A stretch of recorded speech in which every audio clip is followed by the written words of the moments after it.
When you live in a place like Koh Samui for long enough, you start to think you've seen it all. The wild nights, the strange characters, the small island dramas. But this night, this one still stands out. I'd been living on Samui for about 8 months by then, long enough to know the layout of the island, make a few connections, and learn what and who to avoid. My mate, let's call him A, came out to visit. He'd just landed, buzzing with excitement. You know the type, fresh off the plane, wide-eyed at the open-air clubs, the beach bars, the girls, the heat, the chaos of it all. One evening, we were cruising around the one-way system in Chaweng, that constant loop of neon lights, scooters weaving through traffic, bass lines thumping from every direction. It was one of those hot, sticky nights where the island feels like it's pulsing. We're riding along when his phone rings.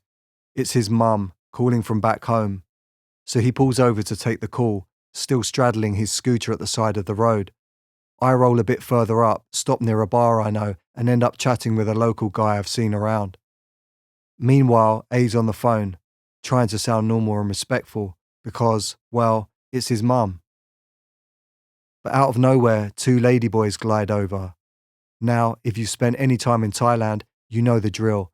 Not all ladyboys are the same, but some, especially around tourist zones late at night, aren't exactly there for friendly chit-chat. So these 2 start chatting him up while he's on the phone, and he's trying to shoo them off. But they're persistent, flirting, giggling, getting close. At one point, one of them even tries to cuddle him. He's swatting them away like flies, trying to keep a straight face with his mum on the line. Eventually, they lose interest and disappear into the night. He finishes his call, we carry on, end of story, right? Not quite. Fast forward 2 hours, we're sitting in a bar, mid-drink, and out of nowhere, A suddenly clutches his neck and goes pale. "My chain," he says. Now, this wasn't just any chain. It was one his dad had given him as a boy, real sentimental value. Gone, vanished. It takes us a few seconds to realize what had happened, and then it clicks, the cuddle. The classic distraction technique. Unhook the chain while touching and flirting, and you don't even notice it's gone.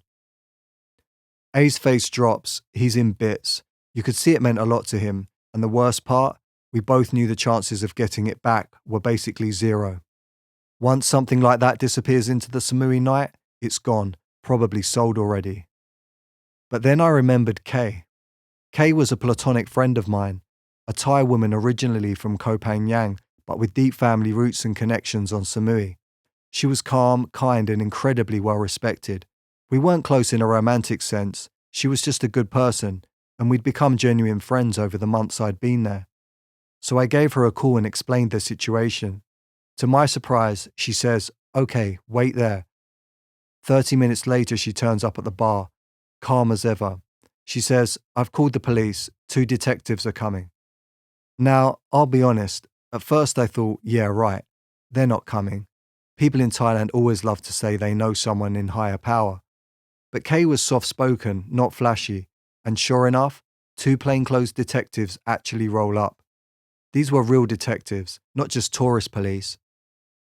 We gave them a description of the ladyboys, but let's be real, it's dark, there's music, booze, adrenaline. We didn't really have much to go on. Still, they tell us to head to the police station and file a report. We follow along with the procedure, but deep down we're thinking, that's that. It's over, we're never getting the chain back. About 45 minutes later, we're just about to leave the police station, totally deflated. But that's when the doors swing open, and in they come. 2 ladyboys, shouting, hooting, and yelling they hadn't done anything wrong. But it was them, 100%. A's jaw drops, mine too. Now here's where it gets tense. These 2 are angry, loud, aggressive, throwing threats our way. At this point, I'm actually scared. The last thing I want is this turning into some drawn-out island drama. But the detectives step in, and after some negotiating, a deal is struck. They say they'll retrieve the chain, which had already been sold, if A agrees not to press charges. The police were okay with that, and honestly, so were we. A just wanted his chain back. Now here's the final twist, and if you've ever had any dealings with the police in Thailand, you'll understand why this shocked me even more than the recovery of the chain itself. Usually in these kinds of situations, unofficially of course, You pay the police something, a gesture of thanks. Let's say it's almost expected. But this time, nothing. They didn't ask for 1 baht. When we tried to offer, they declined, and all because of Kay. Over the years, I've heard so many stories about people getting shaken down, ripped off, or extorted, especially when the police get involved. But this was different. Kay had real connections, not the uncle in the police kind you hear on Koh Samui Road. These were genuine, respected relationships, and she wasn't just well connected, she was a good person. The lesson here?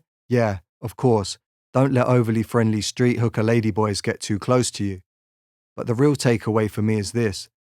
If you live in a place like Thailand long enough, and if you treat people with respect, sincerity and openness, you'll come across folks like Kay.